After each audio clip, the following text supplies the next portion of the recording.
Class 9th history के first chapter को, जिसका नाम है द फ्रेंच रेवोल्यूशन। तो जैसा कि इस चैप्टर का नाम है द फ्रेंच रेवोल्यूशन, तो इस चैप्टर में हम यही जानेंगे कि फ्रांस सोसाइटी में रेवोल्यूशन क्यों हुआ था और कैसे हुआ था, और इस रेवोल्यूशन की वजह से फ्रांस की सोसाइटी में क्या क्या बदलाव आते हैं। हम इस चैप्टर को काफ़ी कम टाइम में बहुत ही इंटरेस्टिंग वे में कंप्लीट करेंगे। तो चलिए स्टार्ट करते हैं।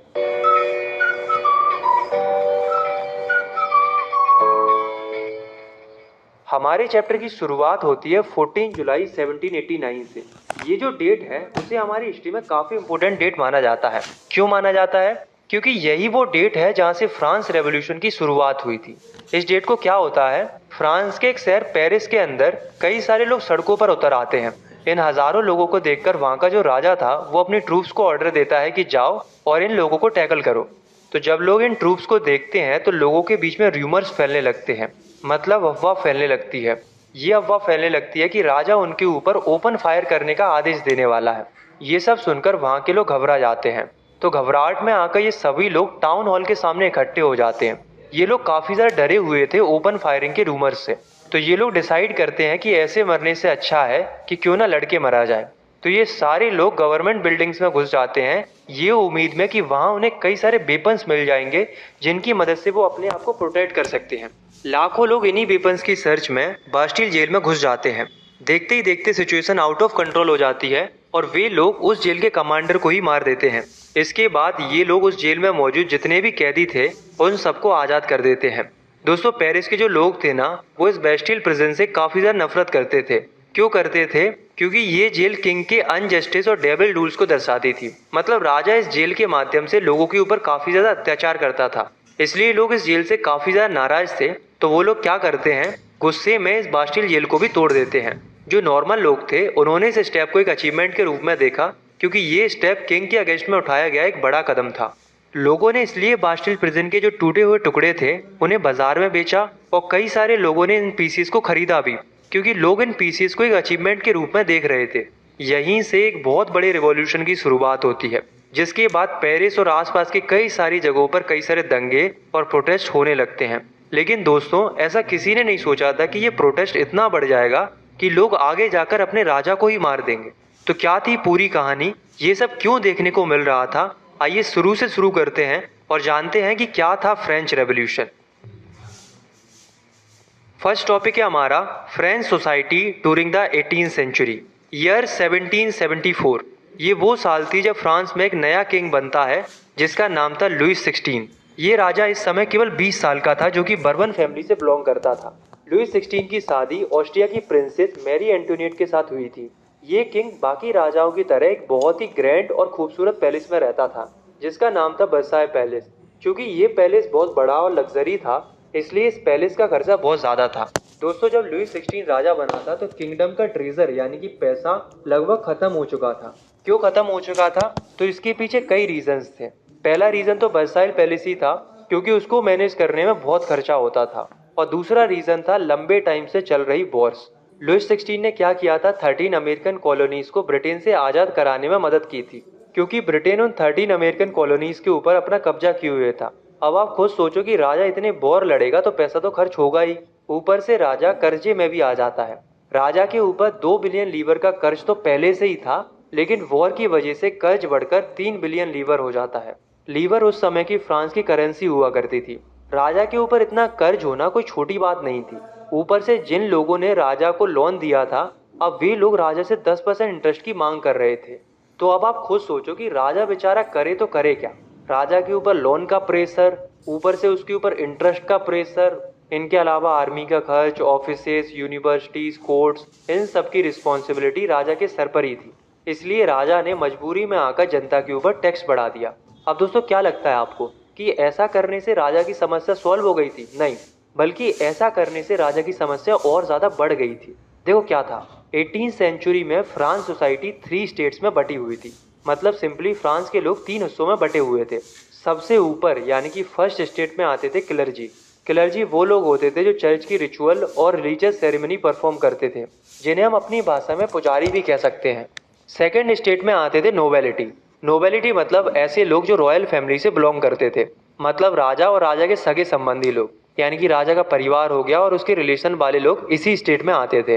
और फ्रांस सोसाइटी में सबसे नीचे यानी कि थर्ड स्टेट में आते थे नॉर्मल लोग, यानी कि businessman, merchant, court officials, peasants, artisans, labours, servants. मतलब मुख्य रूप से जितने भी किसान और मजदूर थे वो इसी स्टेट में आते थे। कहने का मतलब ये है कि फ्रांस सोसाइटी के अंदर जितने भी कमजोर लोग थे वो थर्ड स्टेट में आते थे। और दोस्तों हैरानी की बात तो ये थी कि केवल थर्ड स्टेट के लोग ही टैक्स पे करते थे। मतलब राजा केवल इन्हीं थर्ड स्टेट के लोगों से टैक्स लेता था, बाकी फर्स्ट और सेकंड स्टेट के लोगों से कोई भी टैक्स नहीं लिया जाता था। बल्कि इन फर्स्ट और सेकंड स्टेट के लोगों को तो प्रिविलेजेस मिलते थे, मतलब अलग से कई सारे अधिकार मिलते थे और रिस्पेक्ट मिलती थी। लेकिन थर्ड स्टेट के लोगों को कोई भी रिस्पेक्ट नहीं दी जाती थी। फ्रांस की 90% पॉपुलेशन पीजेंट्स थी, मतलब किसान थी। इसका मतलब ये बिल्कुल नहीं था कि इनके पास बहुत सारी जमीनें होंगी, बल्कि ऐसा तो था ही नहीं। ये तो केवल नाम के ही किसान थे। जमीनें तो केवल फर्स्ट और सेकंड स्टेट के लोगों के पास होती थी। पूरी जमीन का 60% हिस्सा तो फर्स्ट और सेकंड स्टेट के लोग ही ओन करते थे। इसलिए जितने भी किसान थे वो मजबूर होकर इन्हीं की लैंड पर काम करते थे, जो कि रेंटेड होती थी। कहने का मतलब ये है कि थर्ड स्टेट के लोगों के ऊपर काफी ज्यादा अत्याचार हो रहा था, खास करके पीजेंट्स के ऊपर। एक तो वो पहले से ही गरीब थे, ऊपर से उन्हें काफी ज्यादा टैक्स भी देना पड़ रहा था। 3 तरह के टैक्सेस उन्हें देने पड़ रहे थे। पहले थे टैक्स, जिन्हें धार्मिक टैक्स भी बोला जाता है। इसमें चर्च किसानों से फसल का 10वां हिस्सा टैक्स के रूप में वसूल करता था। मतलब फसल का जितना भी प्रोडक्शन होता था उसका 10% हिस्सा चर्च ले जाती थी। दूसरे तरह के टैक्सेस होते थे डायरेक्ट टैक्सेस, जिन्हें टाइल बोला जाता था, जो कि राजा के द्वारा थर्ड स्टेट के लोगों से लिए जाते थे। केवल इतना ही नहीं, राजा केवल डायरेक्ट टैक्स नहीं लेता था, बल्कि कई सारे इनडायरेक्ट टैक्सेस भी लेता था, जो कि रोजमर्रा की चीजों पर लगते थे, जैसे कि सॉल्ट एंड टोबैको। इस तरह की चीजों से भी टैक्स लिया जाता था। तो ये 3 तरह के टैक्सेस लिए जाते थे। कहने का मतलब ये है कि पूरे के पूरे स्टेट की यानी कि फ्रांस की फाइनेंशियल नीड इन गरीब लोगों के टैक्सेस से पूरी की जा रही थी, जो कि बहुत ज्यादा गलत था। आगे हम ये देखते हैं कि सिचुएशन और ज्यादा कैसे बिगड़ती है। Struggle to survive. फ्रांस में सिचुएशन बिगड़ने के पीछे केवल टैक्स ही इकलौता रीजन नहीं था, बल्कि कई सारे और भी रीजन थे, जैसे कि पॉपुलेशन का बढ़ना। क्या हुआ था, 1715 में फ्रांस की पॉपुलेशन 23 मिलियन थी, लेकिन 1789 में फ्रांस की पॉपुलेशन बढ़कर 28 मिलियन हो जाती है, यानी कि फ्रांस की पॉपुलेशन बढ़ जाती है। अब आप खुद सोचो जरा कि अगर पॉपुलेशन बढ़ेगी तो फूड की डिमांड भी बढ़ेगी, क्योंकि जितने ज़्यादा लोग होंगे लोगों को उतना ही ज़्यादा खाना चाहिए। लेकिन जिस हिसाब से फ्रांस में फूड की डिमांड बढ़ रही थी, उस हिसाब से फूड ग्रेन्स का प्रोडक्शन नहीं हो पा रहा था, क्योंकि उस समय पर किसानों की फसलें खराब हो रही थी, सूखा पड़ रहा था, ओले गिर रहे थे, जिस वजह से फ्रांस के मार्केट में ब्रेड के प्राइजेस तेजी से बढ़ रहे थे। और जिस हिसाब से प्राइजेस बढ़ रहे थे उस हिसाब से लोगों की तनख्वाह नहीं बढ़ रही थी। इस वजह से होता क्या है कि फ्रांस में सब्सिस्टेंस क्राइसिस दिखने लग जाते हैं। सब्सिस्टेंस क्राइसिस मतलब ऐसी सिचुएशन जिसमें लोगों के पास घर चलाने के लिए पैसे ना हो और खाने के लिए फूड ना हो। How a subsistence crisis happens. मतलब अब हम ये समझते हैं कि सब्सिस्टेंस क्राइसिस जैसी सिचुएशन कैसे पैदा होती है। ये सिचुएशन जनरली पॉपुलेशन बढ़ने से और खाने की कमी होने की वजह से पैदा होती है। इसे मैं आपको अच्छे से एनिमेशन से समझाता हूँ।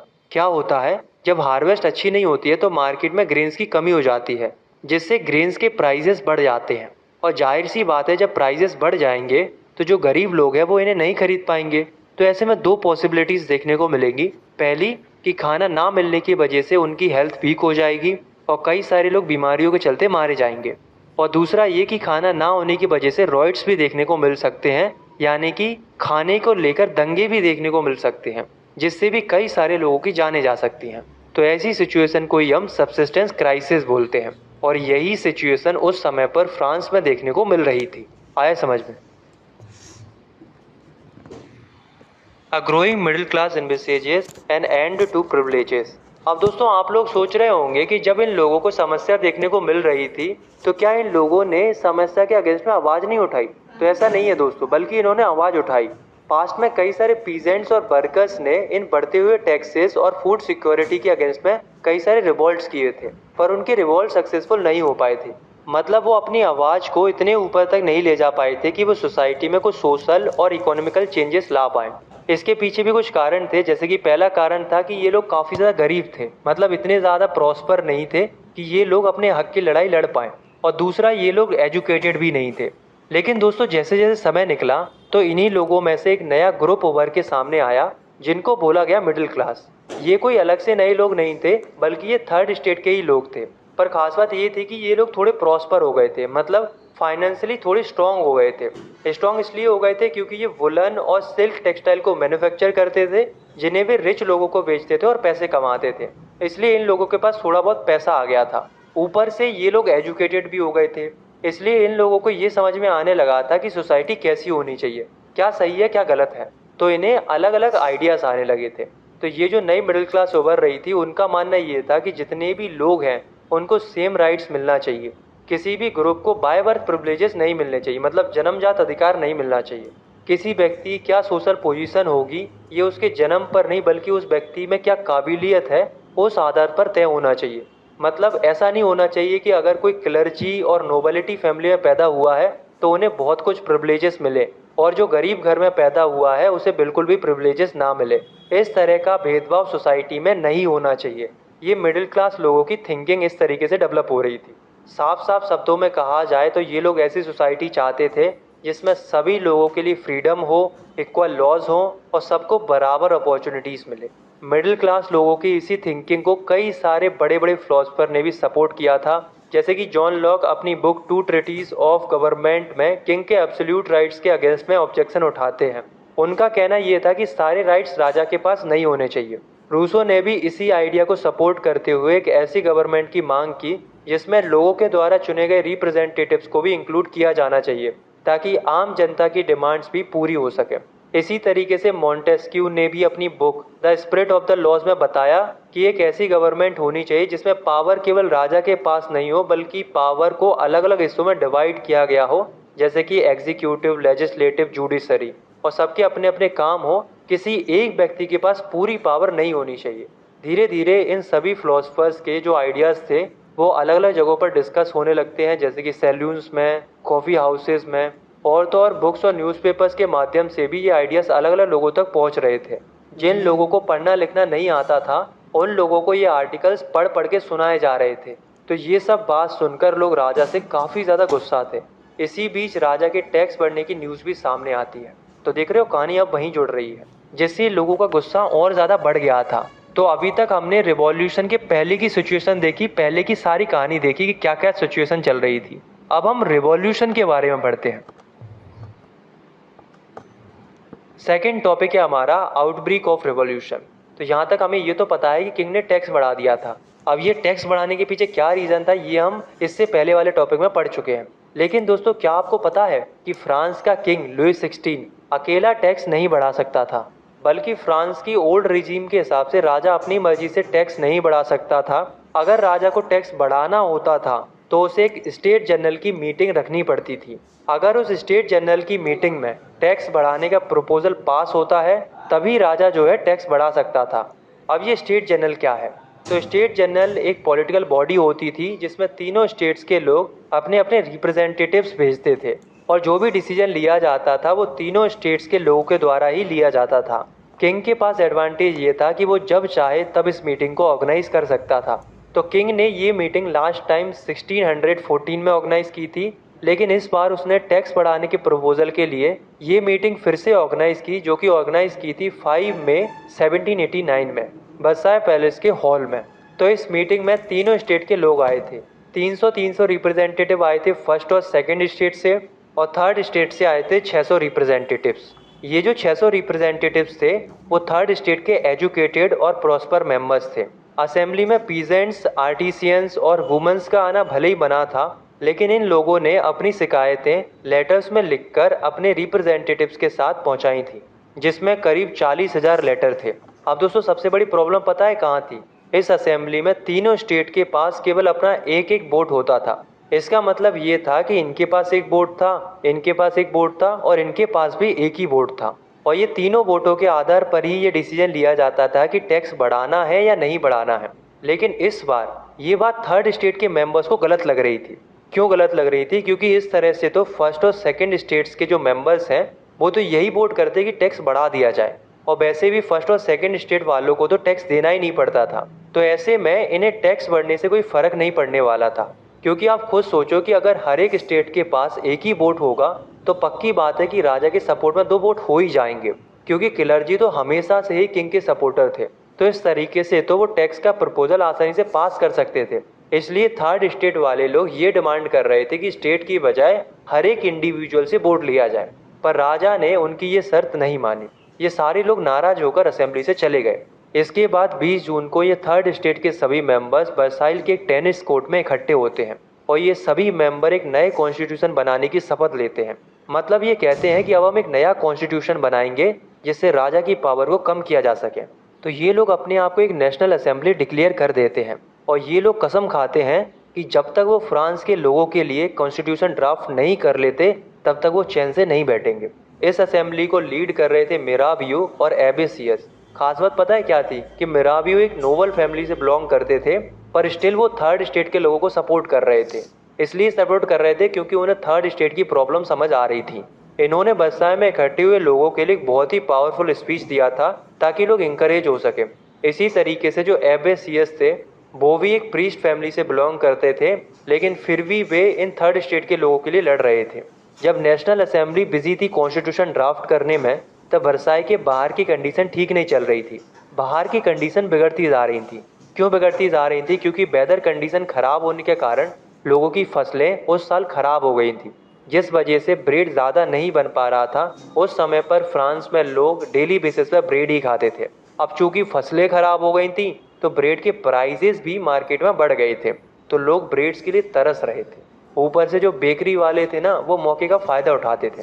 वो क्या करते थे, ज़्यादा से ज़्यादा ब्रेड को इकट्ठा करके रख लेते थे अपने पास, जिस वजह से मार्केट में ब्रेड्स की बहुत ज़्यादा कमी हो गई थी। तो लोग लंबी लंबी लाइन्स में बेकरीज के सामने खड़े रहते थे। इसी लंबी लाइन से परेशान होकर कुछ महिलाओं को गुस्सा आ जाता है और वो बेकरी में जाकर तोड़फोड़ मचा देती हैं और सारे ब्रेड्स को लूटकर उनका ब्रेड पकौड़ा बना के खा जाती हैं। It's just a joke. तो जैसे ही वुमेन्स बेकरी में तोड़फोड़ मचा देती हैं तो राजा अपनी ट्रूप्स को ऑर्डर करता है कि जाओ पेरिस में एंटर करो और सिचुएशन को कंट्रोल करो। पर होता उल्टा है, सिचुएशन आउट ऑफ कंट्रोल हो जाती है और लोग 14 जुलाई 1789 को बेस्टिल जेल को तोड़ देते हैं। तो यहाँ हमारी कहानी वहीं पहुँच गई जहाँ से हमारे चैप्टर की शुरुआत हुई थी। मतलब कहानी को कनेक्ट करो। अब बास्टिल जेल तोड़ दिया था, क्यों तोड़ा था, ये पूरी कहानी पूरा बैक हमें समझ में आ गया। अब दोस्तों ऐसा नहीं था कि ये रिवॉल्यूशन केवल शहरों तक ही सीमित था, बल्कि ये रिवॉल्यूशन कंट्री साइड में भी बढ़ रहा था। कंट्री साइड मतलब विलेज एरियाज में, मतलब गांव के इलाकों में भी ये रिवॉल्यूशन बढ़ रहा था। कंट्री साइड में ये अफवाह फैल रही थी कि राजा ने उनकी पकी पकाई फसलों को बर्बाद करने के लिए लोगों को भेजा है, जिस वजह से गांव के किसानों में डर का माहौल था। तो उन्होंने फील्ड पर यूज़ किए जाने वाले इक्विपमेंट जैसे कि ह्यू यानी कि फावड़ा और पिच फॉक्स, इन चीज़ों को हटाया और सेटोस पर अटैक कर दिया। सेटोस किंग और नोबल्स के लोगों के कैस्टल्स को कहा जाता था। इन लोगों ने वहां जाकर इकट्ठे किए हुए ग्रेन्स को लूट लिया और लैंड ड्यूज से रिलेटेड जितने भी रिकॉर्ड्स थे उनको जला दिया, जिसके बाद कई नोबल्स को कंट्री छोड़कर भागना पड़ा। इतना सब देखकर फाइनली लुईस 16 को नेशनल असेंबली के सामने झुकना पड़ा। मतलब नेशनल असेंबली ने जो कॉन्स्टिट्यूशन बनाया था उसे एक्सेप्ट करना पड़ा। इसके बाद 4 अगस्त 1789 की रात में एक नया लॉ पास होता है, जिसके बाद सारे प्रिविलेजेस और फ्यूडल सिस्टम्स को हटा दिया गया। इसके साथ साथ उन टैक्सेस को भी हटा दिया जो चर्च के द्वारा थर्ड स्टेट के लोगों से लिया जाता था, यानी कि टाइथ को हटा दिया जाता है। और तो और चर्च से उनकी ज़मीनें भी छीन ली जाती हैं। अब दोस्तों ये सब करने से गवर्नमेंट को भी फ़ायदा होता है, क्योंकि इतने टैक्सेस हटाने के बाद और लैंड को गवर्नमेंट के अंडर करने के बाद उनके पास जो एसेट्स और जो वेल्थ थी वो लगभग 2 बिलियन लीवर्स की हो गई थी। अब आप लोग सोच रहे होंगे कि अब तो सारी प्रॉब्लम्स ही सॉल्व हो गई है, क्योंकि कॉन्स्टिट्यूशन आ गया था, किंग ने एक्सेप्ट भी कर लिया था उसे, तो अब तो किसी को कोई प्रॉब्लम नहीं होनी चाहिए, है ना। लेकिन नहीं दोस्तों, प्रॉब्लम तो अभी भी थी। अब क्या प्रॉब्लम थी ये हम आगे बढ़ेंगे, लेकिन उससे पहले हम ये जान लेते हैं कि नेशनल असेंबली ने जो नया कॉन्स्टिट्यूशन बनाया था वो कैसा था। चलिए जानते हैं। France become a constitutional monarchy. मतलब फ्रांस में कॉन्स्टिट्यूशन आने के बाद फ्रांस एक कॉन्स्टिट्यूशनल मोनार्की बन गया था। मतलब किंग तो रहेगा लेकिन काम कॉन्स्टिट्यूशन के हिसाब से होगा। नेशनल असेंबली ने फ्रांस के कॉन्स्टिट्यूशन को 1791 तक पूरी तरीके से कंप्लीट कर दिया था। इस कॉन्स्टिट्यूशन का मेन एम था राजा की पावर को कम करना। इसलिए इस कॉन्स्टिट्यूशन में सारी पावर एक इंसान को ना देकर इसे इस तरीके से बनाया गया था जिसमें पावर डिफरेंट इंस्टीट्यूशंस में बटी हो, जैसे कि लेजिस्लेचर, एग्जीक्यूटिव एंड जुडिशरी। कहने का मतलब ये है कि कॉन्स्टिट्यूशन के हिसाब से अब पावर केवल राजा के पास नहीं रही थी, बल्कि उसे 3 अलग अलग इंस्टीट्यूशन के बीच में बांट दिया गया था। जिन्हें लेजिस्लेचर, एग्जीक्यूटिव एंड जुडिशरी बोला गया। लेजिस्लेचर लॉज बनाएगी, एग्जीक्यूटिव इन्हें इम्प्लीमेंट करेंगे और जुडिशरी विवाद सुलझाएगी। तो ये था फ्रांस का नया मॉडल। तो फ्रांस का ये नया मॉडल आखिर दिखता कैसा था, इसे हम एनिमेशन की हेल्प से थोड़ा और अच्छे से समझते हैं। तो देखो, नए मॉडल में लेजिस्लेचर में आती थी नेशनल असेंबली, जिसमें 745 मेंबर्स होते थे। एग्जीक्यूटिव में आते थे किंग और मिनिस्टर्स, और जुडिशरी में आते थे जज। अब जो नेशनल असेंबली थी वो राजा के ऊपर कंट्रोल रखती थी, मतलब राजा नेशनल असेंबली के बनाए गए लॉज के हिसाब से काम करेगा। राजा के पास केवल एक ही पावर थी, जो कि थी वीटो पावर। वीटो पावर का मतलब ये था कि राजा को अगर कोई लॉ पसंद नहीं आता है तो राजा नेशनल असेंबली से कह सकता था, बस यही पावर थी। साथ में जो मिनिस्टर्स होते थे उनके ऊपर भी नेशनल असेंबली का ही कंट्रोल रहता था। अब नेशनल असेंबली में 750 मेंबर्स कौन कौन से होंगे ये डिसाइड करने का काम फ्रांस की जनता करती थी। कैसे? फ्रांस की टोटल पॉपुलेशन थी 28 मिलियन। अब इन 28 मिलियन में से मात्र 4 मिलियन लोग ही ऐसे थे जिन्हें वोटिंग राइट्स थे, मतलब ये वोट डाल सकते थे, जिन्हें एक्टिव सिटीजन्स बोला गया। एक्टिव सिटीजन्स की कैटेगरी में वे लोग आते थे जो कि मेन हो और जिनकी उम्र 25 साल से ऊपर हो, और बाकी के बचे हुए जितने भी लोग थे उन्हें पैसिव सिटीजन्स की कैटेगरी में रखा गया था, मतलब इन्हें वोटिंग राइट्स नहीं दिए गए थे। इनमें वो लोग थे जो टैक्स पेयर नहीं थे, साथ में महिलाएं भी इसी कैटेगरी में आती थी क्योंकि उन्हें भी तब वोटिंग राइट्स नहीं दिए गए थे। साथ में बच्चे और 25 साल से नीचे वाले लोग इसी कैटेगरी में आते थे।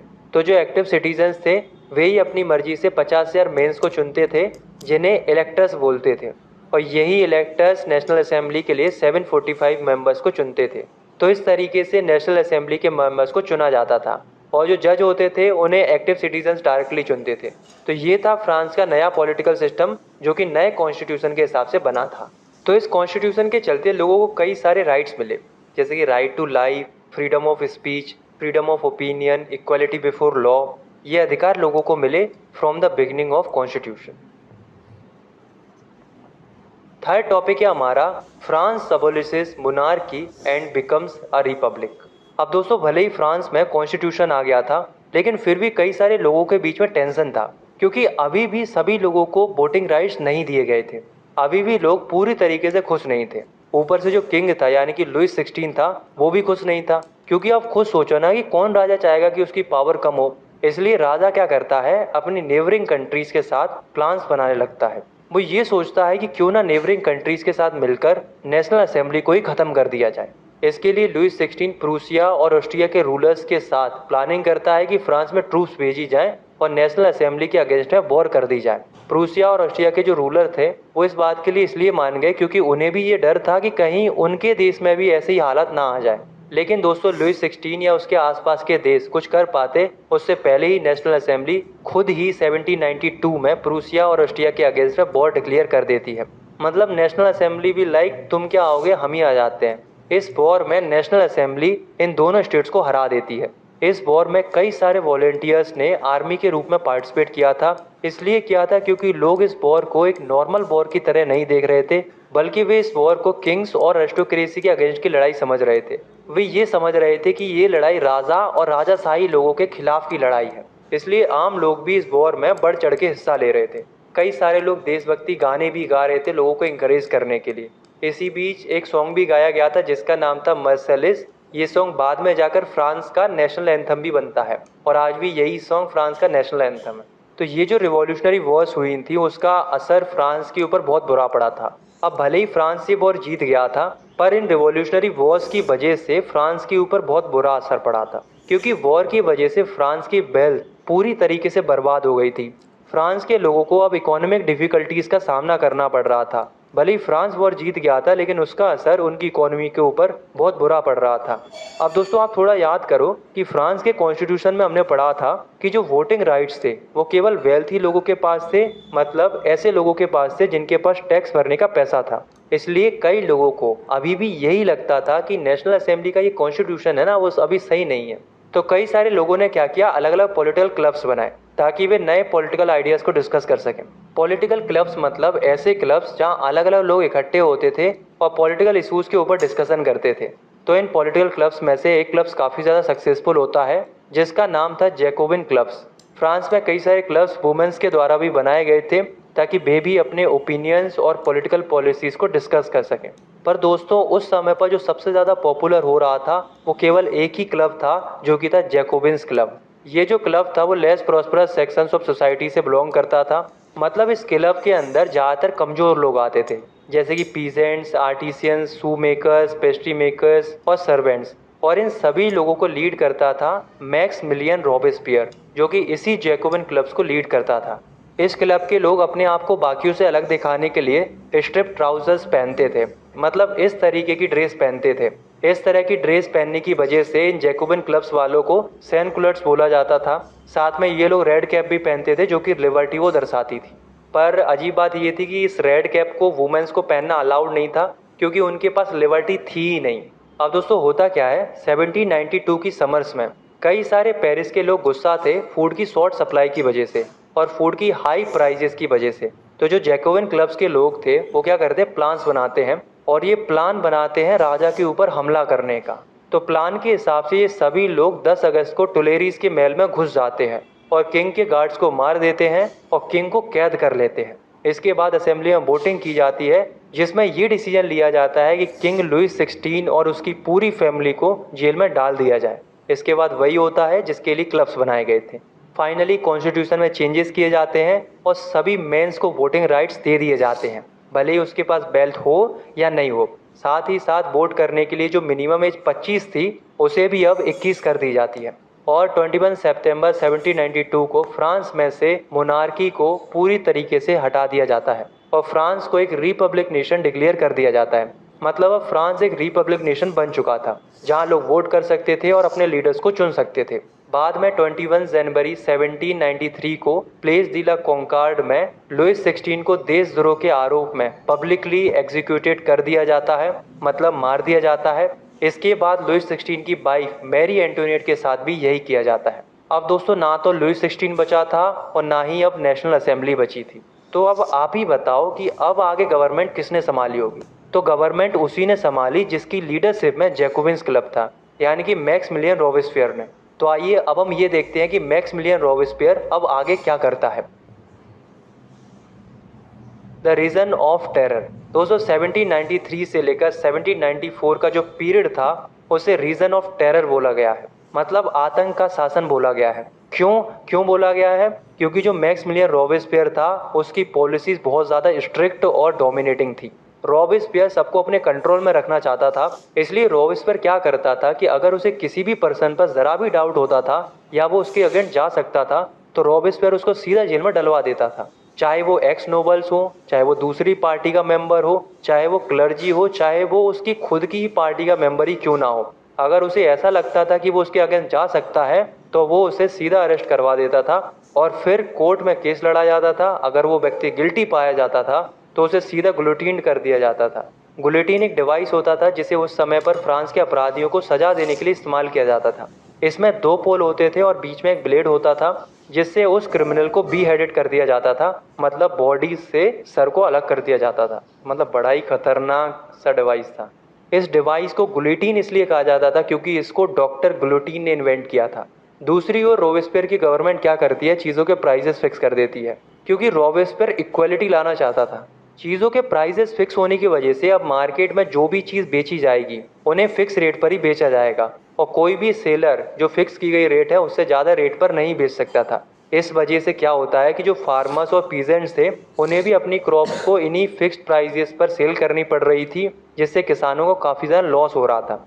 इसके अलावा रॉबेस्पियर ने इक्वलिटी लाने के लिए कई सारे कठोर स्टेप और भी लिए थे, जैसे कि उसने खाने पर भी रिस्ट्रिक्शन लगा दिया था। उसने कहा था कि सब एक ही तरह के आटे से बना हुआ ब्रेड खाएंगे। साथ में उसने बोलने पर भी रिस्ट्रिक्शन लगा दिया था कि कोई भी सर और मैडम नहीं बोलेगा। सभी लोगों को इक्वलिटी के साथ ही सिटीजन्स के रूप में देखा जाएगा। इतना ही नहीं, रॉबेस्पियर ने चर्चेस को भी बंद करवा दिया और उनकी बिल्डिंग्स को बैरिक्स और ऑफिसेज में बदलवा दिया। रॉबेस्पियर की पॉलिसीज इतनी ज़्यादा स्ट्रिक्ट और मर्सिलियस थी कि खुद उन्हीं के पार्टी के मेंबर्स ही उनसे नफरत करने लग गए थे। जिसके बाद जुलाई 1794 में उसे कोर्ट में ट्राई किया जाता है, जिसमें वो कन्विक्टेड पाया जाता है और उसे नेक्स्ट डे ही गुलोटीन कर दिया जाता है, मतलब रॉबेस्पियर को भी मार दिया जाता है। अब क्या, अब तो रॉबेस्पियर भी मर गया। अब फ्रांस की गवर्नमेंट को आखिर कौन संभालेगा, आइए जानते हैं। A directory rules in France. Jacobian government के ख़त्म होने के बाद अब जो पावर थी वो वेल्थियस्ट मिडिल क्लास लोगों के पास पहुंच गई थी। मतलब जो सोसाइटी के वेल्थियस्ट मिडिल क्लास लोग थे वो अब गवर्नमेंट को संभालने लगते हैं। इन्हीं मिडिल क्लास लोगों के कॉन्स्टिट्यूशन को डायरेक्टरी कहा गया है। इस कॉन्स्टिट्यूशन में फिर से चेंजेस किए गए। जैकोबिन गवर्नमेंट ने जो वोटिंग राइट्स सभी मेंस को दिए थे उन्हें डायरेक्टरी ने छीन लिया और वोटिंग राइट्स को फिर से वेल्थियस्ट मेंस को ही दे दिया। यानी कि फिर से अब मेन ही वोट कर सकते थे जिनके पास प्रॉपर्टी थी। साथ ही जहां जैकोबिन गवर्नमेंट में पूरी पावर रॉबेस्पियर के पास थी, लेकिन अब ऐसा नहीं था। नए कॉन्स्टिट्यूशन के हिसाब से अब पावर को दो हिस्सों में बांट दिया गया था, जिसमें दो लेजिस्लेटिव काउंसिल्स बनाई गई थी। साथ में एक डायरेक्टरी भी अपॉइंट की गई थी जिसमें 5 मेंबर्स होंगे। ऐसा इसलिए किया गया था ताकि सारी पावर्स किसी एक व्यक्ति के पास ना रहे। लेकिन इस पूरे सिस्टम में भी प्रॉब्लम्स थी। कई बार लेजिस्लेटिव काउंसिल्स और डायरेक्टरी के बीच में क्लैशेस या लड़ाइयाँ देखने को मिलती थी। वहीं कई बार डायरेक्टरी के मेंबर्स के बीच में भी आपस में ही क्लैशेस देखने को मिल जाते थे, जिसकी वजह से पॉलिटिकल इनस्टेबिलिटी बढ़ रही थी। मतलब सरकार सही से काम नहीं कर पा रही थी। और इसी बात का फ़ायदा उठाता है एक मिलिट्री डिक्टेटर जिसका नाम था नेपोलियन बोनापार्ट। मतलब नेपोलियन बोनापार्ट आता है और वो फ्रांस में फिर से मोनार्की इस्टेब्लिश कर देता है। तो देख रहे हो दोस्तों, मोनार्की मतलब फ्रांस में फिर से किंग रूल आ जाता है। मतलब जिसको हटाने के लिए फ्रांस में कितना पापड़ वेला गया था, लेकिन फ्रांस घूम फिर के वहीं आ गया। तो यहाँ तक हमने इस चैप्टर के 3 पार्ट्स को समझ लिया, जिसमें हमने फ्रांस रेवोल्यूशन के बारे में पढ़ा। लेकिन दोस्तों अब जरा सोच के देखो कि हमने केवल मैन के रोल को देखा, हमने ये नहीं देखा कि इस पूरे रेवोल्यूशन में महिलाओं का क्या रोल था। तो आइए जानते हैं कि इस पूरे रेवोल्यूशन में महिलाओं ने किस तरीके से रेवोल्यूशन किया था। 4th टॉपिक है हमारा, did women have a revolution. तो देखो, जब फ्रांस में रेवोल्यूशन चल रहा था तो महिलाएं भी एक्टिव पार्टिसिपेंट थी इस रेवोल्यूशन के अंदर। जैसे कि जब नेशनल असेंबली प्रूशिया और ऑस्ट्रिया से वॉर लड़ने में बिजी थी तो घर की सारी रिस्पॉन्सिबिलिटी वुमेन्स के पास ही थी।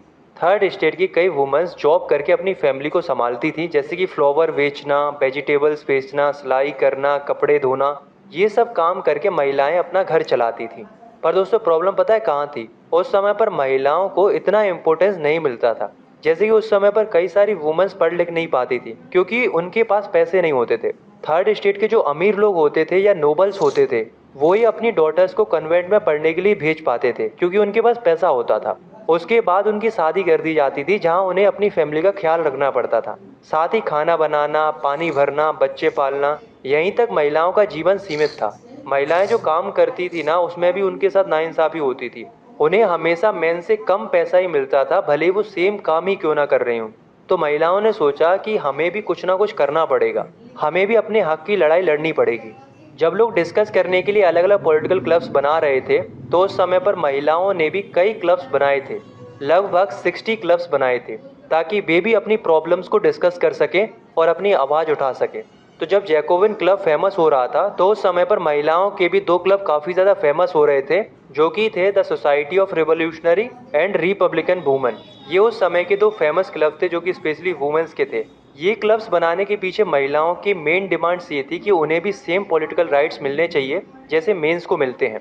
क्योंकि जब 1791 में कॉन्स्टिट्यूशन बना था तो उसमें महिलाओं को पैसिव सिटीजन्स में रख दिया गया था, जहां उन्हें वोटिंग राइट्स नहीं दिए गए थे। तो इस बात से महिलाएं काफ़ी ज़्यादा नाराज़ थीं, इसलिए वो चाहती थी कि उन्हें भी वोटिंग राइट्स मिले, वुमेन को भी इलेक्ट किया जाए ताकि वे भी पॉलिटिकल ऑफिसेज को होल्ड कर पाएं। हालांकि दोस्तों ऐसा नहीं था कि रिवॉल्यूशनरी गवर्नमेंट ने यानी कि नेशनल असेंबली ने महिलाओं के लिए कोई राइट्स नहीं दिए थे, बल्कि नेशनल असेंबली ने महिलाओं के हित के लिए कॉन्स्टिट्यूशन में कई ऐसे लॉज बनाए थे जो कि पहले महिलाओं के लिए नहीं थे। जैसे कि 1791 के कॉन्स्टिट्यूशन में सभी गर्ल्स को स्कूल जाना कंपलसरी कर दिया था। साथ ही गर्ल्स को अपनी मर्जी से शादी करने का भी राइट्स दिया गया था। मैरिज को भी एक कॉन्ट्रैक्ट की तरह बना दिया गया था जिसमें वुमेन्स अगर शादी से खुश नहीं होती थी तो वो फ्रीली डिवोर्स ले सकती थी। इस कॉन्स्टिट्यूशन के हिसाब से वुमेन किसी भी तरीके की ट्रेनिंग ले सकती थी और अपना खुद का बिजनेस भी शुरू कर सकती थी। ये सब तो ठीक था, लेकिन फिर भी महिलाओं की डिमांड तो इक्वल पॉलिटिकल राइट्स के लिए थी, जिस वजह से वुमेन का स्ट्रगल कंटिन्यू रहता है। जब नेशनल असेंबली खत्म हुई और जैकोबिन गवर्नमेंट आई तो उसने सारे वुमेन्स क्लब्स को ही बंद करवा दिया और उनकी पॉलिटिकल एक्टिविटीज़ को भी कम्प्लीटली बैन कर दिया। और जो भी वुमेन इसके अगेंस्ट आवाज़ उठाती थी उसे अरेस्ट करके एग्जीक्यूट कर दिया जाता था। पर दोस्तों इतना सब कुछ होने के बाद भी वुमेन का स्ट्रगल आगे लगभग 200 सालों तक कंटिन्यू रहता है। केवल फ्रांस में ही नहीं बल्कि वर्ल्ड की कई कंट्रीज़ में वोटिंग राइट्स के लिए स्ट्रगल किया जा रहा था। कई सारे मूवमेंट किए जा रहे थे बट फाइनली 1946 में आकर फ्रांस में वुमेन को वोटिंग राइट्स मिल जाते हैं। फिफ्थ टॉपिक है हमारा द एवोल्यूशन ऑफ स्लेवरी। इस टॉपिक के माध्यम से हम ये जानेंगे कि उस समय फ्रांस में स्लेव्स की कंडीशन क्या थी।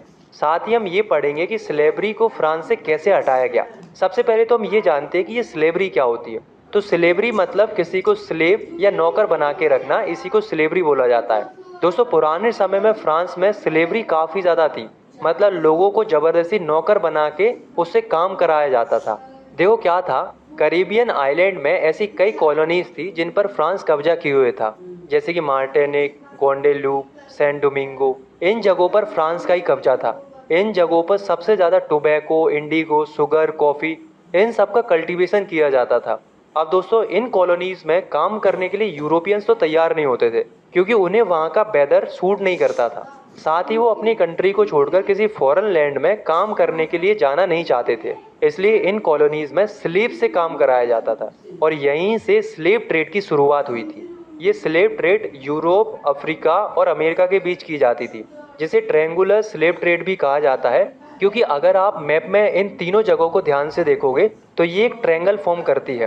तो चलिए हम इसे और अच्छे से समझते हैं और जानने की कोशिश करते हैं कि ये स्लेव ट्रेड आखिर की कैसे जाती थी।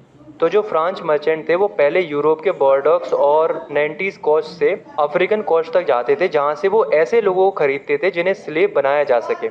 इन खरीदे हुए स्लेव्स पर एक सील लगाई जाती थी या निशान बनाया जाता था। उसके बाद इन्हें बांधकर शिप में भरा जाता था, जहाँ से उन्हें कैरिबियन ले जाया जाता था। एटलांटिक ओशन से गुजरते हुए कैरिबियन पहुँचने में इन्हें करीबन 3 महीने लगते थे। तब तक ये स्लेव इसी तरीके से शिप में रहते थे। कैरिबियन पहुंचने के बाद इन स्लेव से काम कराया जाता था ताकि यूरोप के मार्केट में इंडिगो, कॉफ़ी ये सब पहुंचाया जा सके। दोस्तों जो लुईस 16 का टाइम पीरियड था उसमें स्लेवरी का क्रिटिसिज्म बहुत कम था, मतलब ज़्यादातर लोगों को इस स्लेवरी से कोई परेशानी नहीं थी। इसलिए लुईस 16 के टाइम पर स्लेवरी काफ़ी ज़्यादा देखने को मिल रही थी। लेकिन जब नेशनल असेंबली पावर में आई तो उन्होंने स्लेवरी को हटाने के बारे में बहुत सोचा, पर उन्होंने स्लेवरी को हटाया नहीं। क्यों नहीं हटाया?